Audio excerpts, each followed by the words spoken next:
말씀에서 잠깐 기도하겠습니다. 주님 감사합니다. 주님의 말씀을 듣기를 원합니다. 말씀이신 예수님, 말씀이 육이 되어 오신 예수님, 아버지여 주님이 말씀이십니다. 주님이 친히 하시는 그 음성을 듣게 하여 주시고 이 말씀 가운데서 놀라운 은혜의 영광을 체험케 하는 시간 되게 도와주시옵소서. 감사하며 예수님 이름으로 기도합니다. 아멘. 미국 사람들이 제일 존경하는 역사적 인물이 링컨 대통령이죠. 링컨 대통령은 켄터키주의 아주 가난한 작은 농가에서 태어났습니다. 1809년에 태어났는데요. 학교 정식 교육을 받아본 적이 없습니다. 그런데 이 링컨을 위대한 인물로 만들어준 것은 학교의 지식이 아니었고 성경의 지식 때문이었습니다. 그 어머니 낸시 여사는 당시에 돌고 있던 전염병으로 인해서 아주 젊은 나이에 소천했는데 이분이 돌아가시기 전에 집안에 대대로 내려오던 성경책을 유일하게 유산으로 아들에게 물려줬습니다. 아직 굉장히 어린 링컨에게 이 성경을 주면서 이렇게 얘기했다고 그래요. 사랑하더라, 이 성경책은 우리 집안에서 대대로 내려오던 이 가정의 보배인데, 우리 가게의 보배인데, 내가 이것을 너한테 넘겨주고 가는 것은 너에게 100만 에이커의 토지를 상속하는 것보다 더 귀한 축복이 될 것이다. 네가 여기 있는 대로, 정말 여기 말씀에 있는 대로 이것을 보고 읽고 배우고 이 말씀대로 순종하고 살아가면 너는 분명히 이 미국에서 위대한 인물이 될 것이다. 이 말을 남겨놓고 소천했다고 합니다. 그리고 나서 몇 년 후에 새어머니가 들어오셨는데 감사하게도 이분도 아주 경건한 크리스찬으로서 이 성경을 가지고 이 아이를 잘 양육했다고 그래요. 그래서 이 링컨은 어려서부터 두 어머니로부터 성경의 놀라운 가치와 또 이 하나님의 말씀해 주신 축복과 은혜를 어려서부터 익혀가지고 이 세상 가운데에서 성경이 주는, 성경에서 얻은 지혜와 지식을 통해서 이 세상에서 출세하고 위대한 사람이 된 대표적인 사례입니다. 바로 이 성경, 이 성경의 주인공이 우리가 지금 보고 있는 예수 그리스도이십니다. 그래서 우리가 지금 이달 9월부터 지금 보고 있는 이 요한복음은 계속해서 이 말씀이 육이 돼서, 말씀이 사람이 돼서 오신 예수, 이 예수님은 누구신가 계속해서 우리에게 지금 가르쳐주고 있습니다. 오늘 세 번째인데요. 오늘 본문을 통해서는 이 말씀이신 예수, 즉 말씀이 예수고 예수가 말씀이다. 그럼 이 말씀 가운데에서 이 예수에게서 어떻게 하는 사람이 하나님의 영광을 보는가? 하나님의 영광을 체험하는 성도는 어떤 성도인가? 이것을 오늘 배움으로써 여러분 한 분 한 분 모두가, 여러분 예수님은 잘 볼 수가 없어요. 그죠? 지금은 여러분 볼 수 없죠. 요한은 예수님을 3년 동안 따라다닌 제자였기 때문에 보고 그 예수, 인간 예수에게서 하나님의 영광을 봤다라고 오늘 고백하는 것입니다. 저와 여러분은 말씀이신 예수, 말씀에서 하나님의 영광을 체험하기를 주의 이름으로 축원합니다. 14절 다시 한번 읽습니다. 시작.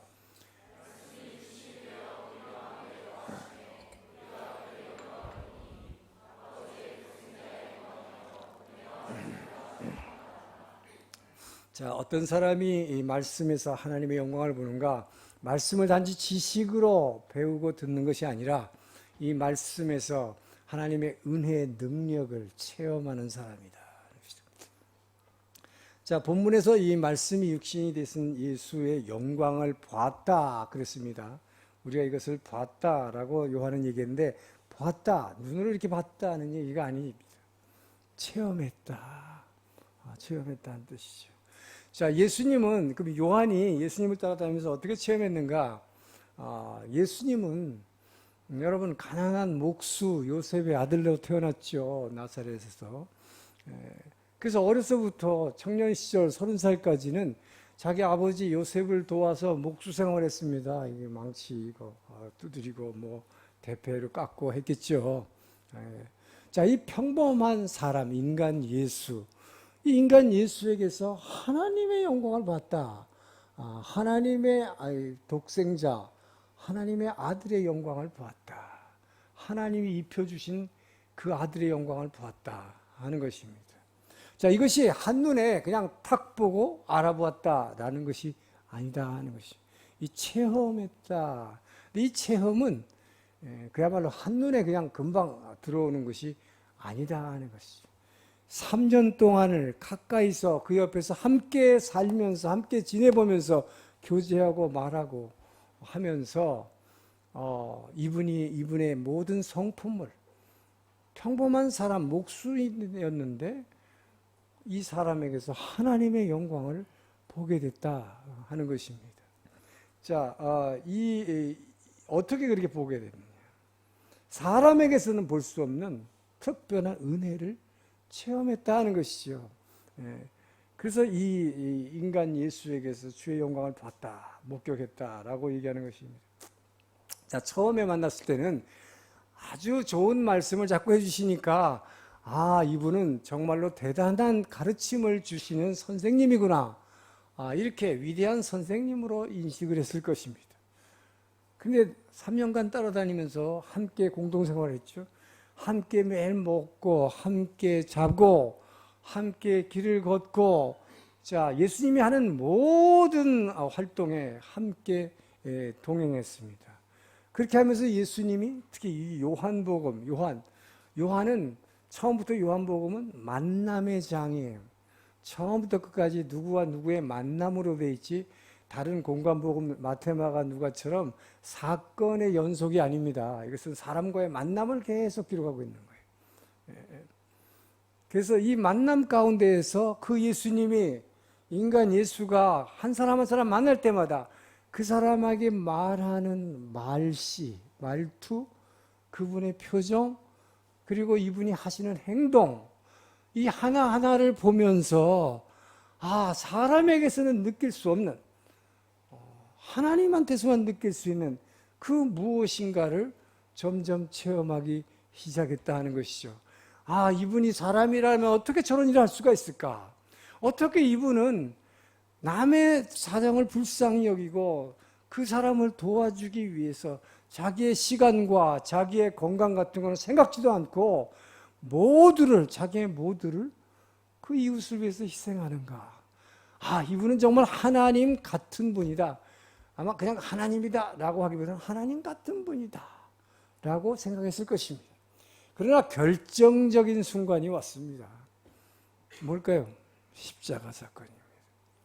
3년 동안을 모셔봤고 같이 생활했기 때문에 이분의 인격을 알고 이분의 모든 것을 알고 있는 요한으로서는 정말로 아무 죄 없는 분이 잡혀서 어찌하여 이분이 모든 인류의 죄를 자기가 대신 지고 그 말로 형언할 수 없는 그 고통을 당하시는가 하는 것을 직접 12제자 중에 우리는 다 도망갔다고 흔히들 얘기하지만 다 도망갔지만 베드로도 비롯해 다 도망갔지만 요한만큼은 예수님이 십자가 위에서 이 고통받는 모든 광경을 처음부터 끝까지 그 십자가에 달려서 고통받으신 예수님의 그 발 밑에서 무릎 꿇고 앉아서 이 모든 광경을 지켜본 사람입니다. 그래서 예수님이 십자가에서 말씀하신 그 가상칠언이라는 것, 십자가 위에서 여러 가지 말씀을 하셨죠. 사복음사가 종합해서 얘기했죠. 자, 그 가운데서 그 예수님이 하던 모든 말씀을 다 들었을 뿐만 아니라 그 예수님이 바로 이 요한에게 자기는 오히려 일찍 죽으면서도 어머니 마리아를 내 어머니라, 이 사람이 이 마리아가 내 어머니라 라고 하면서 그 부양할 것을 부탁하는, 얼마나 요한이 가슴이 벅찼을 거예요. 그래서 많은 저들의 죄를 용서하여 달라고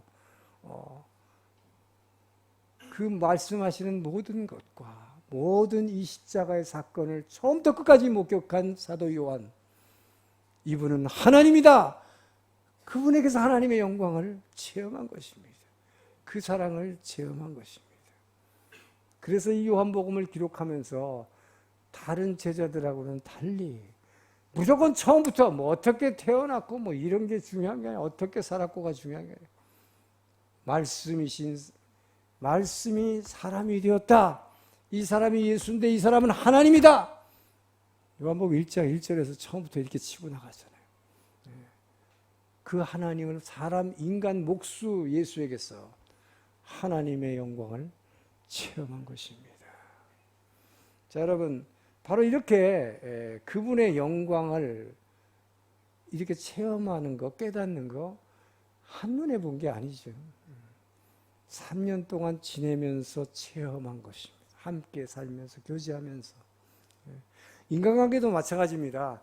어떤 사람은 첫눈에 반해서 무지무지 좋아서 사귀었는데 교제하다 보니까 만나면 만날수록 사람을 피곤하게 하고 사람을 힘들게 하는 사람이 있어요. 그죠?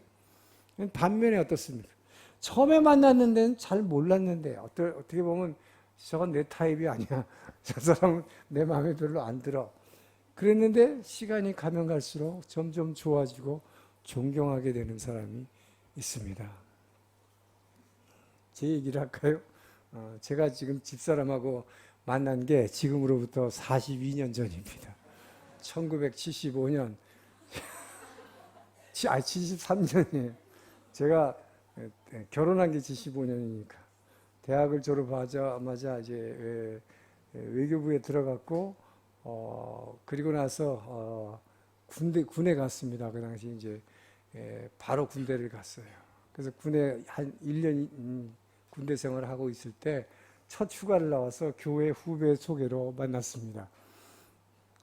근데 처음에 만났을 때 어떻게 된 게 둘 다 서로 마음에 안 들었어요. 그래가지고 뭐 그냥 말다툼만 하다가 헤어졌는데 또 만나자는 약속도 못하고 헤어졌습니다. 그런데 제가 뭔가의 매력에 하여튼 끌렸는지 제가 다시 찾아가서 교제를 하자고 해가지고 결국 교제하다가 2년 후에 제가 3년 군대를 제대하고 외교부에 복직했을 때 결혼했어요. 그래서 서로 사실 처음에 잘 모르고 서로를 잘 모르고 결혼했지요.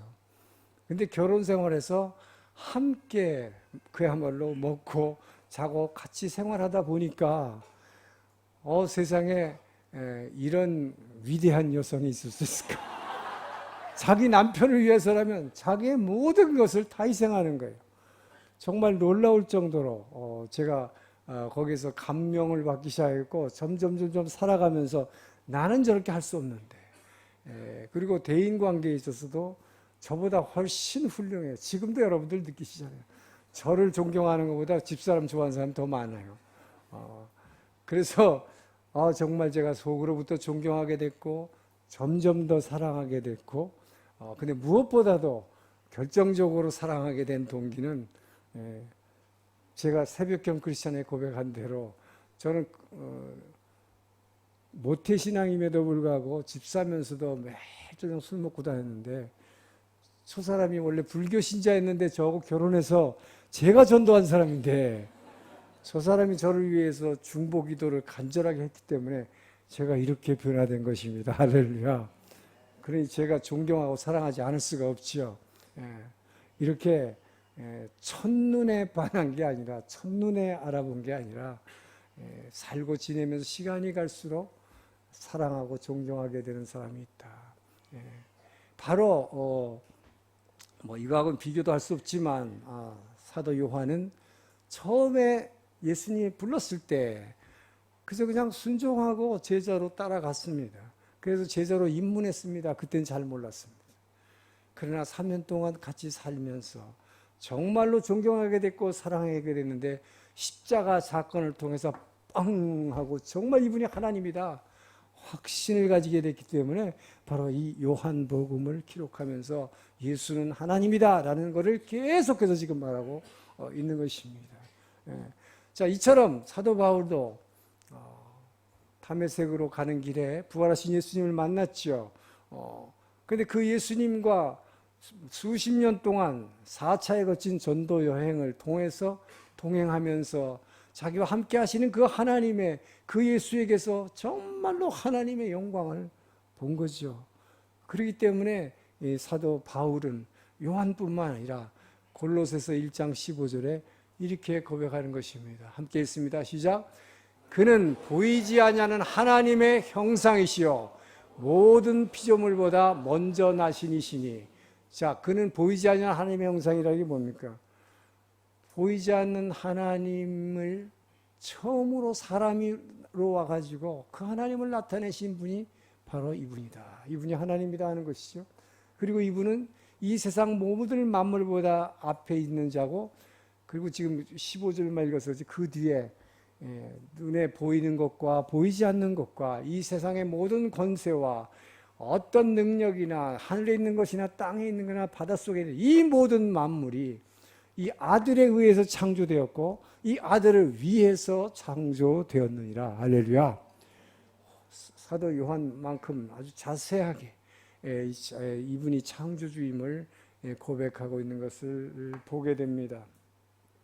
자, 여러분이 정말 하나님의 자녀라면, 이 예수를 하나님으로 믿고 자녀 되었다면, 여러분은 바로 이 말씀이 육신이 되신 예수, 자, 이분에게서 하나님의 영광을 체험하시길 주의 이름으로 축원합니다.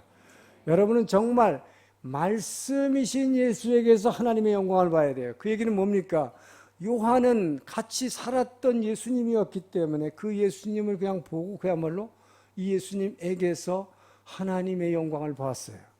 근데 지금을 사는 우리들은 예수님을 눈으로 보기는 참 어렵습니다. 환상이나 꿈을 통해서 볼 수는 있겠죠. 그러나 저와 여러분은 바로 그래서 이분이 뭐예요? 말씀이 사람이 되었다. 말씀이다. 말씀으로 오셨다. 저와 여러분은 지금도 말씀으로 그분을 만나고 계심을 믿으시기 바랍니다. 그렇기 때문에 저와 여러분은 바로 이 말씀을 듣고 읽을 때에 이 말씀을 통해서 이분이 이 말씀이신 예수와 하나님이다. 그 은혜의 영광을 체험하길 주님으로 축원합니다. 제가 저는 기도할 때 늘 많이 체험하지만 지난주 목요일 날 우리 김성수 집사님이 그때 새벽 큐티 메시지를 전했는데요. 그 본문이 너무나 은혜로웠어요. 바로 이스라엘이 엄청난 범죄를 저질렀기 때문에 참고 참아주신 그 하나님께서 이제 예루살렘 성전을 버리시고 천사에게 예루살렘 성전을 불태우라고 이 숯불을 전해주신 다음에 하나님의 영광이 예루살렘 성전을 지금 떠나는 장면입니다. 떠나서 오히려 바벨론 포로들이 있는데 내가 가겠다고 글로 옮겨가시는 장면이에요. 그런데 이분이 하나님의 영광이 성소 위로 먼저 올라가십니다. 이 위로 올라서 떠나시는데 어떻게 합니까? 마치 자기 아이를 고아원에 맡기면서 떠나기를 주저하는 그 긍휼히 여기는 불쌍히 여기는 그 마음이, 그 아버지의 마음이 너무 절절하게 제 안에 느껴왔어요. 이 주의 영광이 바로 떠나질 못하고 성소 위에 올라가시더니 먼저 성전 문지방으로 이동했습니다. 성전 문지방이라는 게 뭘까요? 지성소와 성소가 있는 성전 빌딩, 이 건물 입구죠. 현관, 문지방. 거기에 머물러 가지고 뒤돌아보고 계시는 거예요. 못 떠나는 거예요. 그러고서 다시 이 영광에 올라갑니다. 올라가는데 바로 떠나지 않아요. 이 성전은 큰 뜰이 있죠. 성전 뜰로 들어오는 성전의 진짜 처음 입구, 이 동쪽 문입니다. 이 동문 위에 하나님의 영광이 머물러서 뒤돌아보고 계시는 거예요. 이것을 보면서 하나님이 떠나지 못하는 그 마음을 보면서 제가 너무너무 그 이스라엘 백성이 그렇게 범죄했고 그렇게 에스겔을 통해서 나무라고 있는데도 불구하고 이분은 이 죄짓고 하나님의 영광이 이제 이 예루살렘 성전을 떠나면서 성전을 불태워버리려고 하는데 차마 떠나질 못하는 거예요. 그 주저하시는 그것을 보면서 하나님이 이스라엘 백성을 얼마나 사랑하셨는가. 우리는 구약의 하나님의 무서운 하나님, 공의 하나님이라고 얘기하는데 그 하나님 이스라엘 백성을 지적으로 얼마나 사랑하셨는가. 이스라엘을 결코 버리지 않고 예루살렘을 떠나시지만 누구한테 갔습니까? 포로로 끌려가 있는 자들이 오히려 성전을 그리워하며 하나님을 예배하려고 하기 때문에 그들에게 옮겨가고 있는 거예요. 저는 그때 이 자리에서 무릎 꿇으면서 이 말씀을 묵상하면서 주님께 계속 끊임없이 감사의 기도가 나왔어요. 방언으로 기도하지만 내 마음속에 감사는 끊임없는 감사예요. 왜요? 우리 동경 온누리 교회는 어떤가? 이스라엘 백성보다 정말로 거룩한가? 우리도 그렇지 못해요. 그럼에도 불구하고 그 주의 영광이 우리가 이렇게 예배 드릴 때 새벽마다 기도할 때 지금 온누리 동경 온누리 교회에 임하는 여러분 그분의 영광의 임재가 얼마나 대단한지 여러분 아십니까? 그 은혜의 영광에 압도되는 거예요. 그래서 제가 이 눈물을 참으려는데 너무너무 눈물이 나왔어요. 눈물을 멈출 수가 없었습니다. 이것이 여러분 말씀에서 주님의 그 은혜의 영광으로 충만한 그 영광을 보는 것입니다. 그 예수에게서 말씀이 육이 돼서 사람으로 오셨던 그 예수에게서 요한이 보았던 영광, 저는 그 주의 영광을 여러분이 체험하기를 주 여러분 축원합니다. 여러분이 일찍 일어나서 물론 교회에 와서 메시지를 듣는 것이 제일 좋지만 그래서 주님의 이 말씀을 들을 때마다 아니면 여러분이 집에서 큐티책을 열어서 주의 말씀을 읽을 때마다 그 말씀을 붙잡고 여러분이 주님께 감사하며 그 은혜의 영광을 찬양하게 될 때 그분의 놀라운 은혜, 그 영광에 압도돼서 많은 눈물을 흘리기를 주님으로 축원합니다. 여러분이 그렇게 해서 그분의 영광의 그 사랑의 영광을 체험할 때에 그것이 여러분을 통해서 여러분은 모르지만 여러분이 만나는 사람에게 그것이 나타나요. 그것이 전달돼요. 이것은 무엇을 의미합니까? 하나님의 영광을 위해서 많은 여러분이 입으로는 구호를 많이 외칩니다. 그러나 바로 하나님의 영광, 그 하나님이 받으시는 영광은 여러분이 얼마나 이 말씀 가운데서 그 은혜의 영광을 체험했느냐에 달려있다는 것입니다. 그 체험한 영광이 하나님의 영광과 직결되어 있다 사람들에게 그것이 나타나지기 때문인 것입니다. 저는 여러분들이 말씀에서 주의 영광을 보기를 주님으로 축원합니다. 15절에서 16절 말씀을 읽습니다. 시작.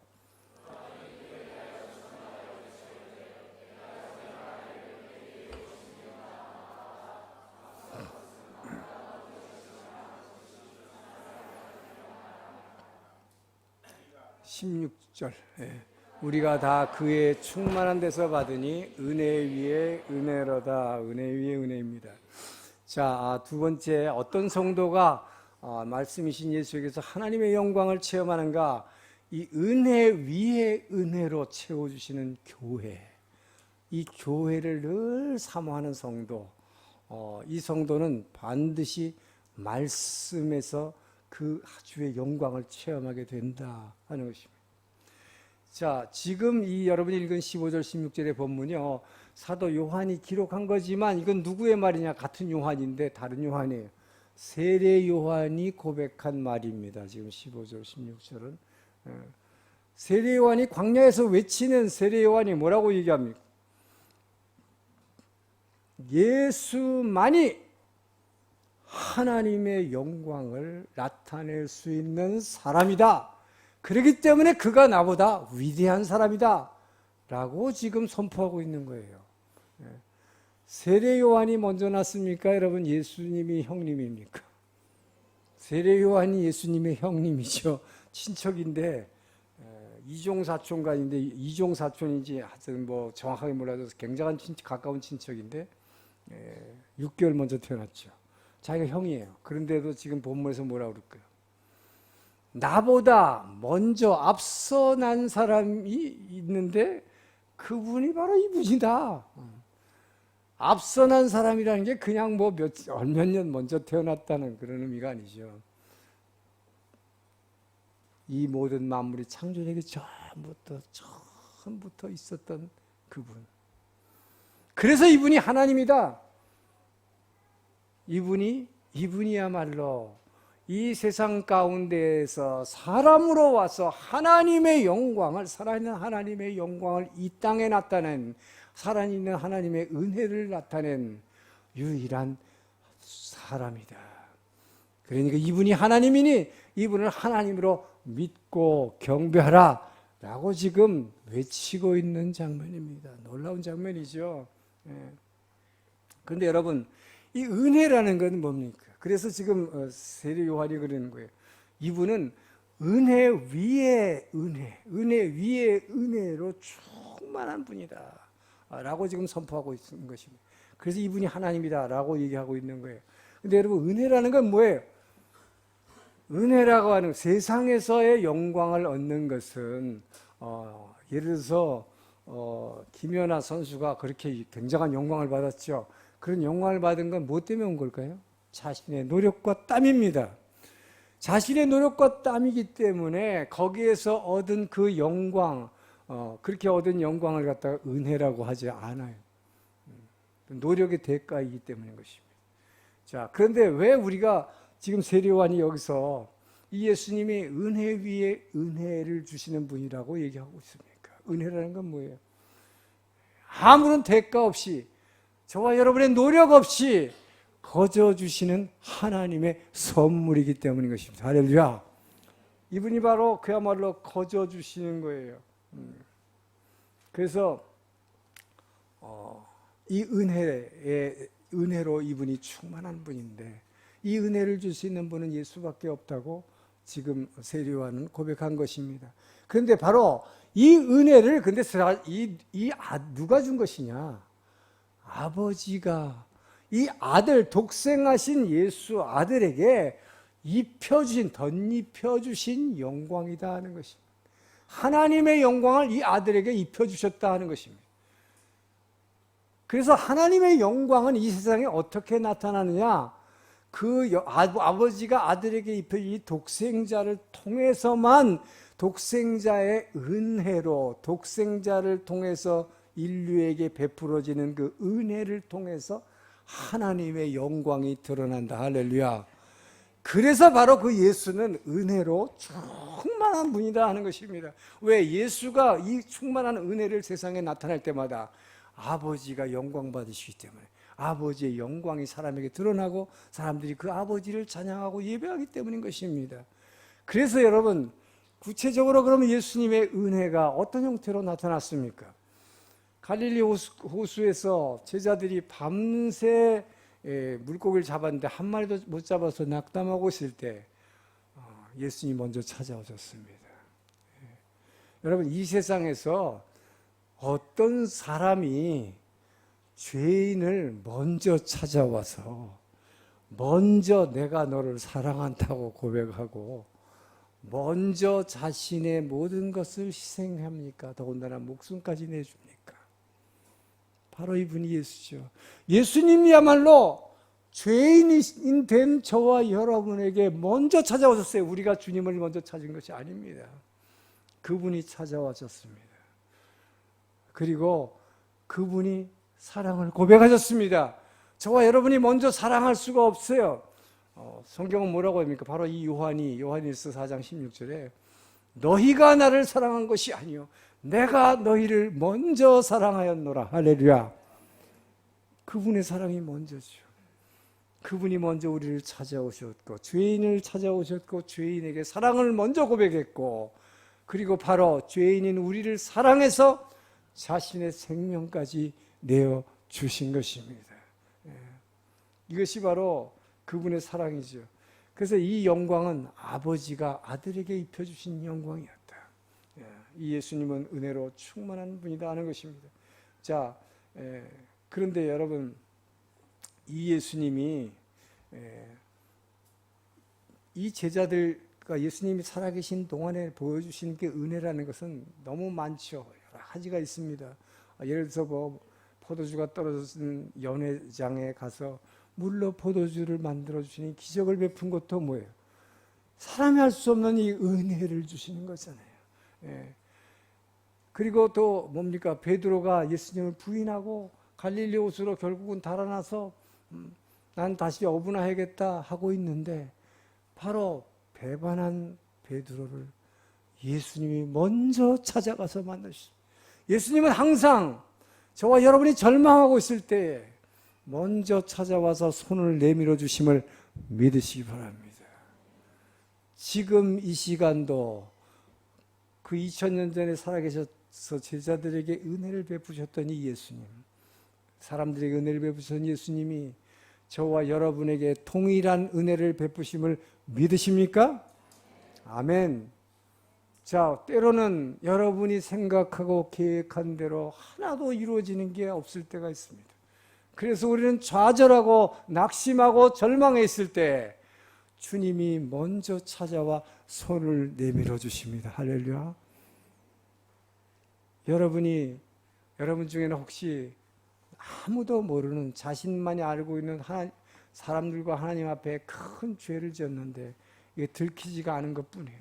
그래서 이 죄책감에 사로잡혀서 정말 절절매고 있는 지옥 가운데 살아가는 사람이 있습니다. 그럴 때에도 예수님이 먼저 찾아오시는 것입니다. 사업을 하다가 부도를 내지요.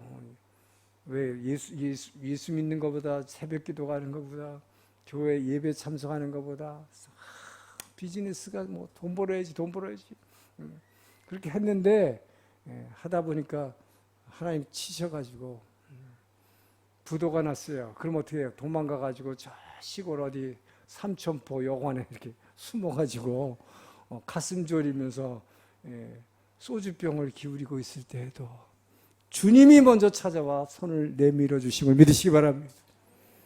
아니면 경찰에 잡혀서 감옥에 갔을 때에도 지난번에 얘기했죠. 삼풍백화점 사장 그분처럼 감옥에서 예수님을 만난 것입니다. 왜? 그분이 먼저 찾아와 주시기 때문이다. 여러분 가운데도 병이 안 나가지고 이러다가 죽으면 어쩌나 죽음의 불안 가운데서 떨고 있을 때에도 그분이 먼저 내려와 나와 찾아오셔서 손을 내밀어 주심을 믿으시기 바랍니다. 그분이 뭐라고 하실까요? 사랑하는 아들아, 사랑하는 딸아, 너는 어찌하여 불안해하느냐? 왜 떨고 있느냐? 세상이 줄 수 없는 평안, 할렐루야. 이 평안을 내게 주노라. 이 세상이 줄 수 없는 그 평안을 주시는, 이것이 바로 은혜 위에 은혜인 것입니다. 여러분 지금 이것을 다시 말하자면 지금 이 16절에서 아까 뭐라 그러면 은혜 위에 은혜로 충만하게 주신다고 그랬는데 이 은혜 위에 은혜로다 라는 말이 참 중요한 말입니다. 그 예수님은 저와 여러분을 다룰 때에 철저하게 처음부터 끝까지 은혜로만 상대해 주십니다. 믿습니까? 자, 이분은 은혜와 진리가 충만하더라. 이렇게 지난번 이렇게 말씀했어요. 지난번 요 앞절에서 이 예수님에게는 은혜와 진리가 충만하더라. 오늘 본문에도 은혜가 진리가 충만한 분이라고 또 소개가 돼요. 그런데 은혜와 진리가 다 충만한 분이에요. 그런데 이분이 은혜로 저와 여러분을 상대해 주시지 않고 이분이 진리만 갖고 상대해 주시면 저와 여러분은 어떻게 될까요? 한 사람도 뼈도 묻힐 것입니다. 왜 그럴까요? 진리로 우리를 상대한다는 건 뭐예요? 율법의 잣대로 우리에게 하나씩 되고 여러분, 저와 여러분을 우리의 삶을 판단하신다면 어떻게 될까요? 그 율법의 모든 요구, 율법에서 하라고 하는 거, 하지 말라고 하는 이 모든 요구를 다 충족할 만한 완벽한 의인은, 바울이 뭐라 그랬어요? 의인은 없대? 하나도 없다.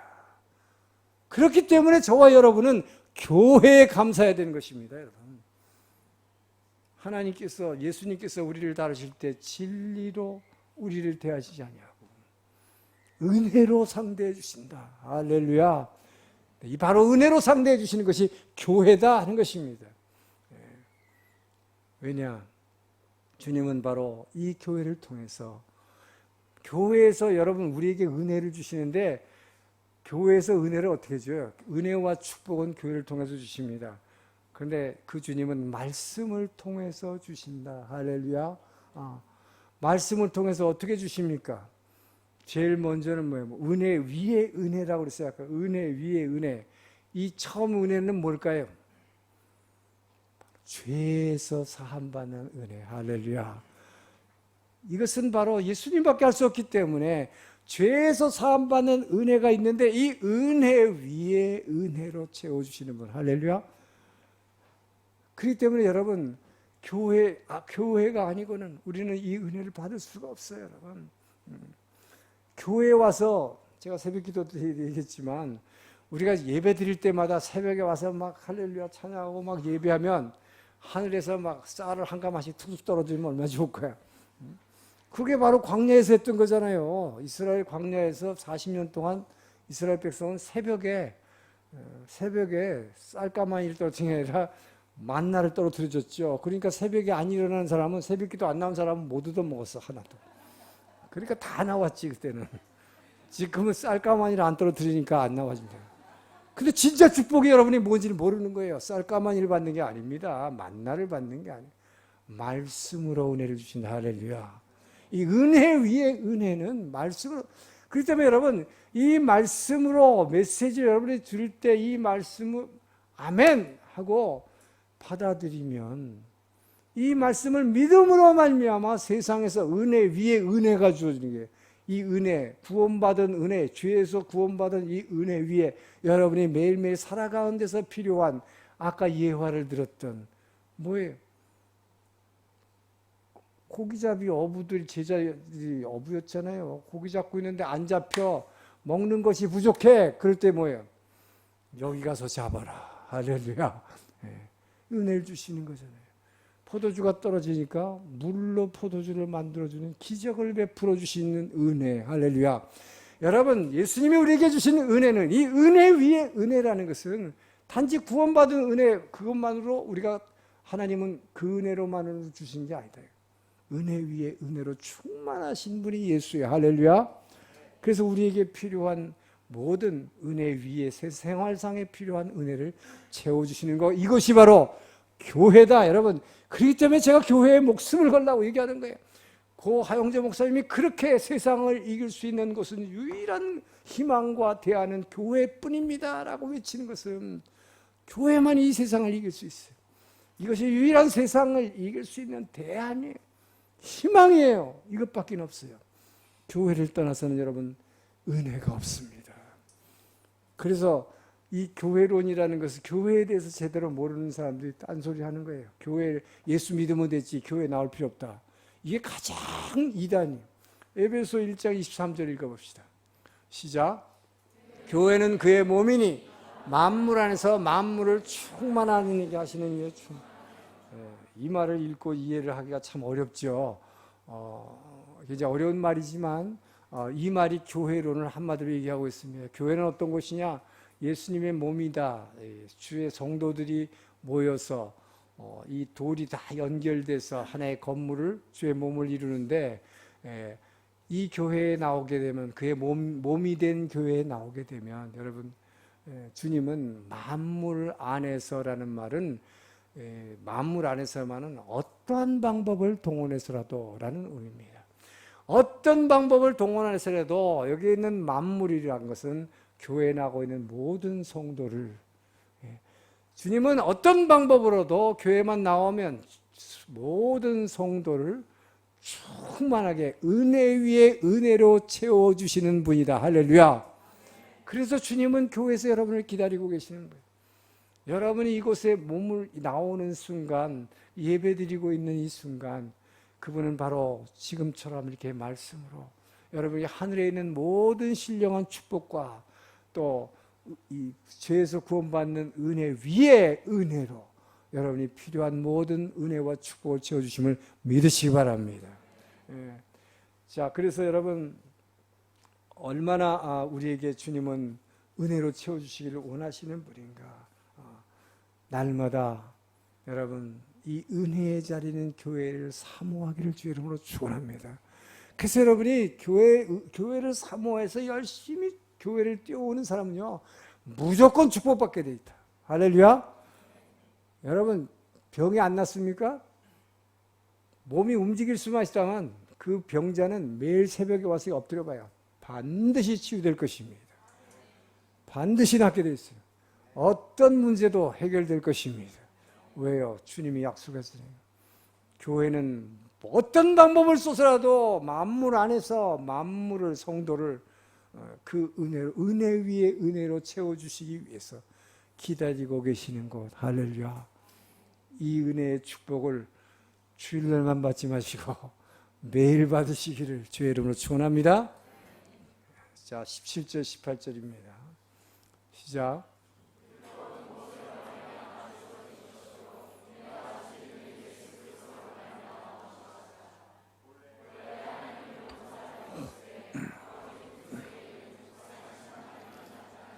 자, 마지막으로 어떤 성도가 바로 이 말씀이신 예수에게서 영광을 보느냐? 율법과 예수님의 관계를 분명히 아는 성도입니다. 많은 성도들 중에는요, 지금 우리 은혜 시대에, 예수님 성령 시대에 살고 있으니까 이제 더 이상 율법 지킬 필요 없지 않냐? 이렇게 얘기하는 게 있어요. 근데 이것은 율법에 대해서, 율법의 역할을 전혀 모르는, 정말 성경에 대해서 무지한 사람들이 하는 이야기인 것입니다. 왜요? 율법의 역할을 모르기 때문에. 자, 먼저 예수님이 뭐라고 말씀하셨는지를 마태복음 5장 17절에서 봅시다. 시작. 내가 율법이나 선지자를 폐하러 온 줄로 생각하지 말라. 폐하러 온 것이 아니요 완전하게 하라. 율법을 성취하려고 오셨다. 이게 굉장히 중요하죠. 율법에 문제가 있는 것이 아니다 하는 것입니다. 율법은 반드시 지켜야 한다는 거예요. 그러나 우리가 연약하기 때문에 율법을 지킬 수가 없을 뿐이다 하는 것입니다. 그래서 율법의 역할은 뭐냐? 저와 여러분에게 무엇이 죄인가를 깨달아 주는 것이 율법이에요. 그렇기 때문에 여러분의 율법에 말씀이 없으면 무엇이 죄인가를 모르는 것입니다. 이것이 오늘날 죄인들의 모습이에요. 자기가 죄를 지어놓고도 죄인지를 모르는 것이죠. 이번에 무슨 여성 트렁크 살인사건 한 그 사람을 보세요. 자기가 잡히자마자 뭐라고 얘기합니까? 나는 아무 지은 죄, 내가 아무 잘못한 것도 없고 나는 아무 죄도 없고 나는 살아야 돼. 그렇게 말하더라고요. 그죠? 이게 뭐예요? 죄를 모르는 거죠. 하나님의 말씀에 율법이 없으니까.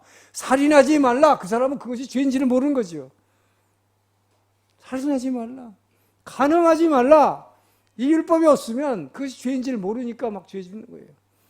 그렇기 때문에 율법은 우리가 잘 지킬 수 없고 우리가 뭐예요? 범할 수밖에 없는 이 모든 것들이 죄다라고 하는 것을 깨닫게 하고 그것을 깨달음으로써 은혜 위에 은혜로 충만케 하시는 그리스도께로 인도하는 안내자임을 믿으시기 바랍니다.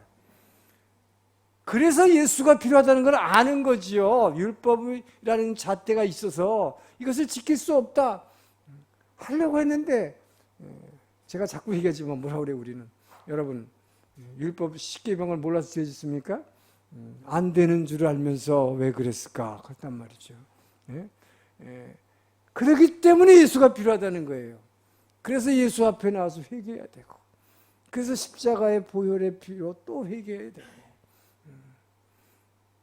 여러분 그렇기 때문에 우리는 우리의 결단과 결심과 의지만으로 거룩할 수 없기 때문에 주님 앞에 계속 죄를 질 수밖에 없기 때문에 그래서 우리는 예수님이 필요한 거예요.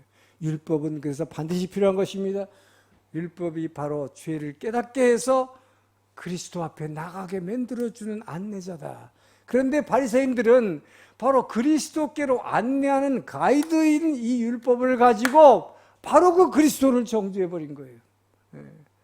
자, 여기서 뭘 알 수 있습니까? 율법이라고 하는 것은 이 율법의 잣대는 사람을 정죄할 수는 있으되 사람을 죄에서 구원해낼 수는 없다는 것입니다.